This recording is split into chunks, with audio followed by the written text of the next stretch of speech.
çok değerli geçmiş dönem il başkanlarımız, teşkilatımızın çok değerli mensupları,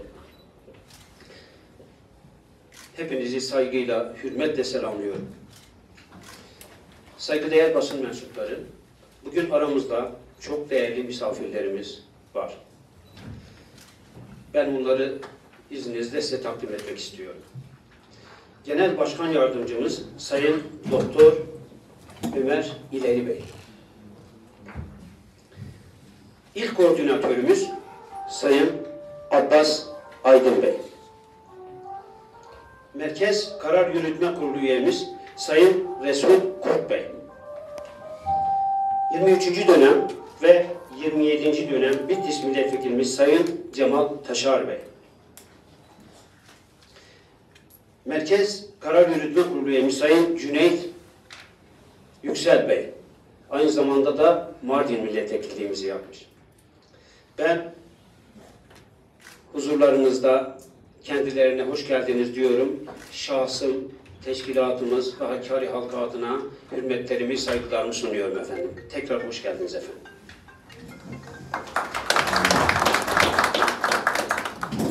Sayın Genel Başkanım, ilçe başkanlarımız, kadın kollarımız, gençlik kollarımız, belde başkanlarımız ve belediye başkanlarımızla il, ilçe, belde ve köylerde hizmet etmeye devam ediyoruz.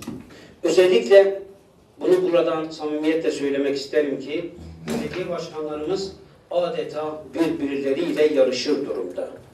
Bir hizmet yarışında arkadaşlarımız. Çok güzel eserler bırakmaktadırlar. İl ve ilçelerine.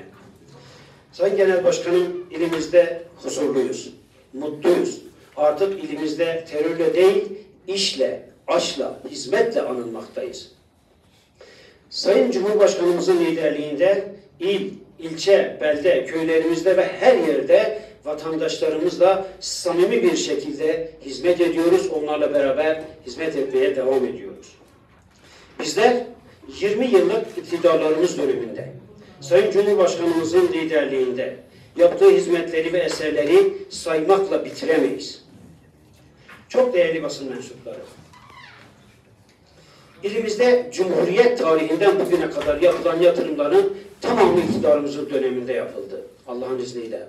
Allah'a şükürler olsun ki bizler nereye bakarsak Sayın Cumhurbaşkanımızı görüyoruz. Değerli arkadaşlar, hastaneye bakarken Sayın Cumhurbaşkanımızı görüyoruz. Yollara bakarken Sayın Cumhurbaşkanımızı görüyoruz. Doğalgaza bakarken Sayın Cumhurbaşkanımızı görüyoruz. Manzuma bakarken Sayın Cumhurbaşkanımızı görüyoruz. Engelli kardeşimize bakarken Sayın Cumhurbaşkanımızı görüyoruz. Nereye bakarsanız bakın Sayın Cumhurbaşkanımızı görüyoruz. Beşik'teki çocuktan tutun 80 yaşındaki adama kadar herkese dokunan, herkesin vicdanına dokunan bir Cumhurbaşkanımızı görüyoruz gerçekten de.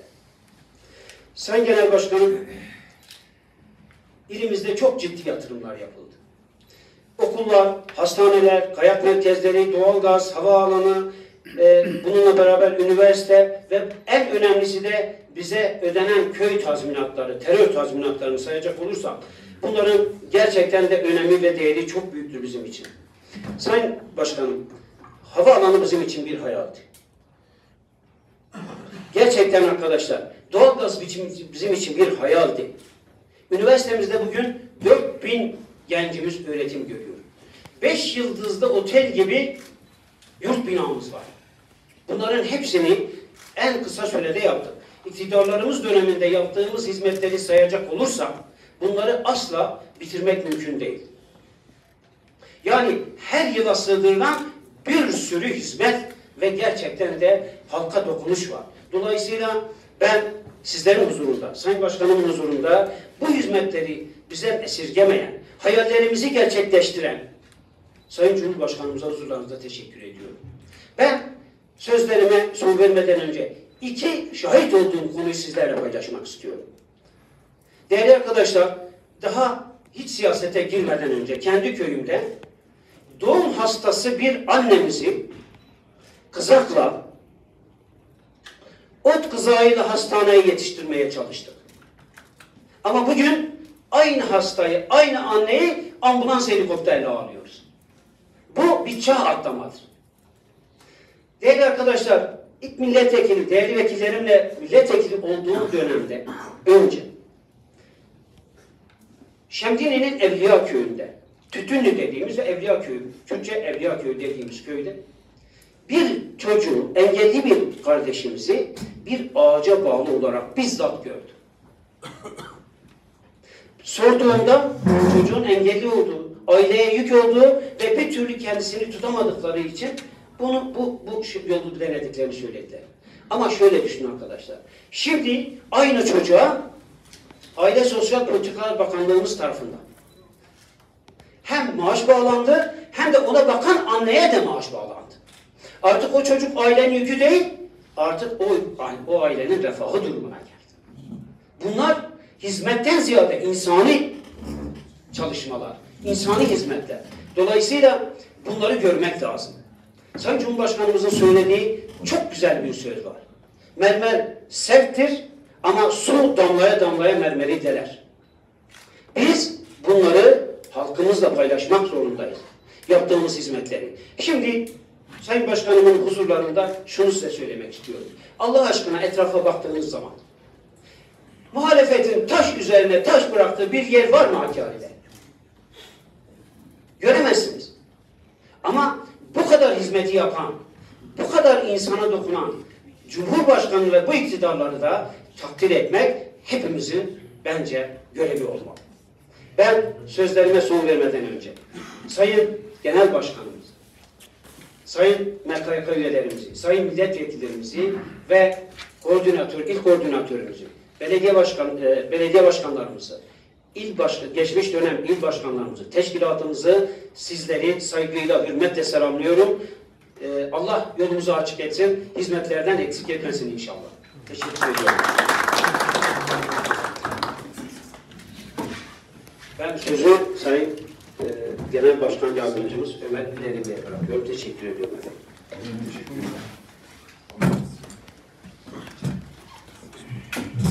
Kıymetli İl Başkanımız, değerli MKYK üyelerimiz, milletvekillerimiz, İl Koordinatörümüz, Hakkari Teşkilatımızın değerli mensupları ve değerli Hakkari hemşehrilerimiz, hepinizi saygı ve sevgiyle selamlıyorum.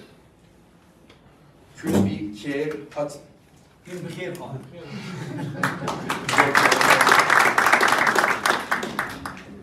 Sözlerimin hemen başında biliyorsunuz dün maalesef 3 şehidimiz oldu. Şu an o coğrafyada milli birlik ve beraberliğimiz için mücadele veren kahraman silahlı kuvvetlerimizin Allah yardımcısı olsun. Allah onların ayağına taş değdirmesin diyorum. Bu yıl benim Hakkari'ye ikinci gelişim.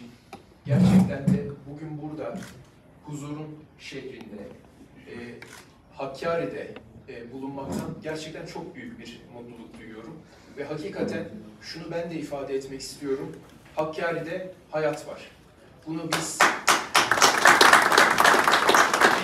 gerçekten dün akşam saatlerinde intikal ettik ve geldiğimizden beri çok güzel bir program hayata geçiyor. Sayın Başkanım, tekrar ben bu konuda size şükranlarımı sunuyorum. Ve hakikaten şehirde çok güzel bir enerji olduğunu bizzat biz de görüyoruz. Ve bundan dolayı da çok büyük bir mutluluk yaşıyoruz. Tabii bugün biz Hakkari'de şehir buluşmaları kapsamında önemli bir programı hayata geçireceğiz. Esnaf ziyaretlerimiz olacak. Gençlerimizle buluşacağız. Kanaat önderlerimizle istişarelerde bulunacağız. Teşkilatımızı ziyaret edeceğiz. Ben şimdiden bu programın Hakkari'miz için, milletimiz için hayırlara vesile olmasını diliyorum. Tabii şunu da ifade etmekte fayda var. Şu an itibariyle tüm yurt satında AK Parti teşkilatları hakikaten sahada ve çok yüksek bir enerjiyle çalışmalarını sürdürüyorlar. Tabii AK Parti teşkilatları aslında sadece seçim dönemlerinde değil, her zaman sahada vatandaşla iç içe olan bir teşkilat. Sizler de biliyorsunuz. Enerjisi, motivasyonu gerçekten yüksek bir teşkilat.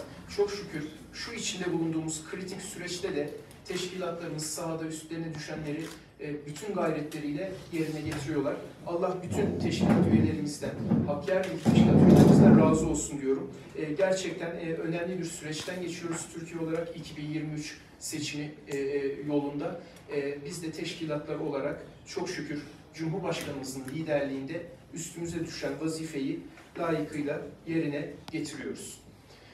AK Parti tabii her zaman söylüyoruz, bir dava, bir hareket. 20 yıldır bu ülkeyi yöneten bir parti. Çok şükür bu 20 yılda bütün Türkiye çapında çok ciddi ilerlemelere ve atılımlara hep beraber şahit olduk. Bunları şimdi burada sıralamak malum çok vakit alır, pek mümkün de değil. Ancak çok kısa, belki özetlemek gerekirse can alıcı noktaları şunlar olsa gerek diye düşünüyorum. Her şeyden önce Cumhurbaşkanımızın liderliğinde AK Parti iktidarında Türkiye vesayet odaklarından kurtuldu. Türkiye'de özgürlük alanları hepimiz biliyoruz oldukça önemli bir şekilde gelişti. Türkiye altyapısındaki eksiklikleri, Cumhuriyet tarihi boyunca giderilmemiş eksiklikleri büyük bir başarıyla giderdi. Eğitimden ekonomiye, teknolojiye, tarıma, her alanda, savunma sanayine, her alanda çok ciddi bir atılım hayata geçti. Ancak herhalde en önemlisi, bütün bu atılımların sonucunda hepimizde çok ciddi bir özgüven oluştu diye düşünüyorum. Bu çok değerli tabii. AK Parti iktidarının bu ülkeye kazandırdığı, bu millete kazandırdığı en önemli katkılardan biridir diye düşünüyorum. Hakkari özelinde ise Sayın Başkanımız burada kısaca ifade etti. Ben tekrar teşekkür ediyorum. Ancak hakikaten yani şöyle bir baktığımızda, şu geldiğimiz noktayı bir değerlendirdiğimizde çok rahat bir şekilde ifade edebiliriz ki daha önceki dönemlerde terörün kol gezdiği, adeta terörle anılan Hakkari bugün itibariyle hakikaten huzurun kenti olmuş durumda. Şu içinde bulunduğumuz süreçte ise tarihinin en yoğun yatırım dönemini yaşıyor Hakkari. Konutlar, hastaneler, okullar, biliyorsunuz milyarlarca liralık yatırım yapıldı. Hakkari şu an kayak pisti olan, çocuklarının kayak kursları aldığı bir şehir haline geldi. Hakkari bugün itibariyle binlerce turistin ziyaret ettiği bir şehir haline geldi. Hakkari artık festivallerle alınan bir şehir, anılan bir şehir haline geldi. Bugün bile az sonra valilikte inşallah Kalkınma Ajansı'nın sağlayacağı desteklerle başlatılacak projelerin imza töreninde olacağız. Bu da bize gösteriyor ki Hakkari'de hakikaten gün geçmiyor ki güzel bir gelişme olmasın, bir atılım olmasın. Hakkari'de son 4 yılda, son süreçte yaşanan gelişmeleri sıraladığımızda, yani şu an benim önümde de hatırlatması açısından uzunca bir liste var. Hepsini tabii ki üzerinden geçmeyeceğim ama bence en önde gelenleri şunlar olsa gerek diye düşünüyorum. Hakkari'de şu an 5 fakültesi olan, 4000'den fazla öğrencisi olan, 30 civarı lisans programı olan bir üniversite mevcut. Hakkari merkezin şu an %80'i yaklaşık olarak doğalgaza bağlanmış durumda ki biliyorsunuz inşallah Yüksekova'da da doğalgazı getirmek noktasında planlamalar var. Organize sanayi bölgesi noktasında Yüksekova Hakkari bölgesi çalışmaları şu an yapılıyor. Hakkari'de şu an bir kalp merkezi var, koroner yoğun bakım merkezi var. 50'nin üzerinde gençlik ve spor ile ilgili proje hayata geçirilmiş durumda. Merkezimizde 2500 kişilik bir ulu cami var. TOKİ konutları biliyorsunuz 700 tane hali hazırda var Hakkari merkezde. Ama son ilk işlerim, ilk evim programı kapsamında da zannediyorum 900 tane yeni konut yapılacak. Hakkari'de şu an sanat sokakları var. Zannediyorum 2 tane, öyle değil mi başkanım? Hakkari'de parklar var. Kısaca ifade etmek gerekirse Hakkari hakikaten tarihinin en yoğun yatırım dönemini yaşıyor ve çok şükür yepyeni bir döneme girmiş durumda. Geleceğe de güvenle bakıyor. Tabii dünyadaki gelişmeleri şöyle bir gözden geçirdiğimiz zaman hep beraber görüyoruz ki dünya zorlu bir süreçten geçiyor. Biliyorsunuz kısa bir süre öncesine kadar devam eden bir pandemi gerçeği var. Hemen akabinde kuzeyimizde başlayan bir savaş var. Tabii bunların getirdiği gıda krizi olsun, enerji krizi olsun ve bunların tetiklediği ekonomik sıkıntılar olsun. Dünya gerçekten zorlayıcı, sınamaların bol olduğu bir süreçte. Bu kadar zorlu bir süreçte ise Türkiye'ye dönüp baktığımızda çok şükür görüyoruz ki Türkiye büyümesini devam ettiriyor. iddialı büyümesini devam ettiriyor. 2021 rakamlarını biliyorsunuz, %11'lik bir büyüme sağladık. 2022'nin ilk yarısı itibariyle %7,5'luk bir büyüme sağladık. Biliyorsunuz ihracatımız rekorlar kırıyor. Geçtiğimiz yıl 225 milyar dolar. Bu yılki hedef biliyorsunuz 250 milyar dolar idi ki görülen o ki inşallah bunu da aşacağız. Bu kadar zorluğa rağmen, bu kadar sınamalara rağmen, bölgesel ve küresel zorlayıcı gelişmelere rağmen çok şükür Türkiye hakikaten bir güven ve istikrar adası olmak noktasına kararlılıkla devam ediyor. Biz inanıyoruz ki önümüzdeki 100 yıla millet olarak damgamızı vuracağız ve Türkiye 100 yılı sürecini başlatacağız. Bu kapsamda Cumhurbaşkanımızın açıkladığı Türkiye vizyonu elbette çok önemli bir vizyon. Bu vizyona şöyle kısaca bir göz attığımızda hızlıca şunları söyleyebiliriz. Türkiye şu geldiği noktada çok şükür önemli problemlerini halletmiş, altyapı eksikliklerini gidermiş ve artık potansiyelini hayata geçirmek noktasında bir hazırlık seviyesine ulaşmış durumda. Dolayısıyla Türkiye yüzyılı bizim bir anlamda ilerlememizin, güçlenmemizin, kalkınmamızın yüzyılı olacak. Ama onun da ötesinde küresel anlamda millet olarak değerler üzerine kurulu bir yönetim anlayışını getirdiğimiz bir yüzyıl olacak. Cumhurbaşkanımızın da ifade ettiği gibi inşallah Türkiye yüzyılı hakkın yüzyılı olacak, haklının yüzyılı olacak, adaletin yüzyılı olacak. Bizler de bu uğurda çalışmalarımıza devam edeceğiz. Tabii Türkiye Yüzyılı Vizyonu belgesinin en önemli yönlerinden biri de şu.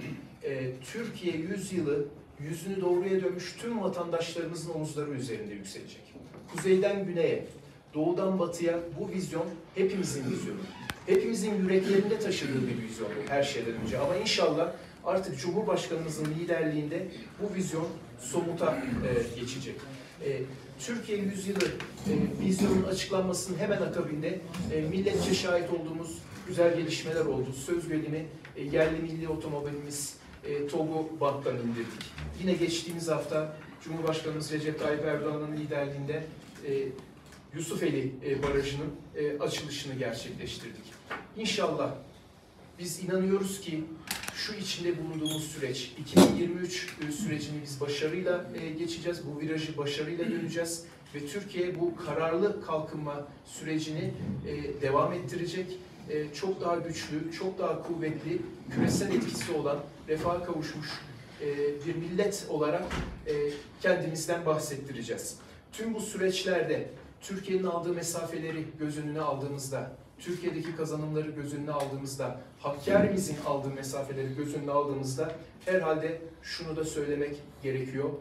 Gerek Hakkari'mizi, gerek bölgemizi tekrar fakirleştirmeye çalışanlara, bu bölgedeki huzuru bozmaya çalışanlara, bunların içerideki ve dışarıdaki destekçilerine hiçbir zaman imkan vermeyeceğiz. İnşallah Cumhurbaşkanımızın liderliğinde biz çıktığımız bu yolu başarıyla tamamlayacağız ve bir millet olarak, birlik ve beraberlik içerisinde bir bütün olarak dünyaya damgasını vuracak bir ülkeyi hep beraber yükselteceğiz. Türkiye'deki siyasi gelişmelere baktığımızda şu an çok detaya girmeye gerekli görmüyorum. Çok güzel bir gündemimiz var çünkü bugün burada. Ancak şunu da kısaca ifade etmek herhalde gerekiyor. Bizler taş üstüne taş koymaya çalışırken, bizler bu kuvvetli milleti, ülkeyi tekrar ayağa kaldırmaya çalışırken birileri maalesef her zaman olduğu gibi yıkım siyasetine devam ediyorlar. Karşımızda biliyorsunuz bir altılı masa yapısı var. Henüz adaylarını belirleyemediler, yapılarını belirleyemediler. Bir güçlendirilmiş parlamenter sistem söyleminin dışındaki o söylemin de biliyorsunuz içi dolu değil. Ortaya net bir şey koyamadılar. Ortaya koydukları yaklaşımlardan, mahkeme basmaklardan tutun, silahlı kuvvetlerimize yaptıkları iftiralara kadar, devlete attıkları iftiralara kadar biz maalesef görüyoruz ki bu muhalefet anlayışı bu milletin devlet geleneğinden nasiplenmemiş durumda. Bizler Cumhurbaşkanımızın liderliğinde vizyon siyasetine inanmış kadrolarız. Hizmete inanmış kadrolarız. Kalkınmaya inanmış kadrolarız. Beraber çalışmaya inanmış kadrolarız. Ve bizler dolayısıyla diyoruz ki siyasi rekabeti vizyonlar üzerinden yapmak durumundayız. Cumhurbaşkanımızın da bu yönde biliyorsunuz son grup toplantımızda çok açık çağrıları oldu. İnşallah karşımızdaki muhalefetin de gerçek anlamda muhalefet haline gelebildiği, bu ülkeye katkı vermeye çalıştığı günleri hep beraber göreceğiz.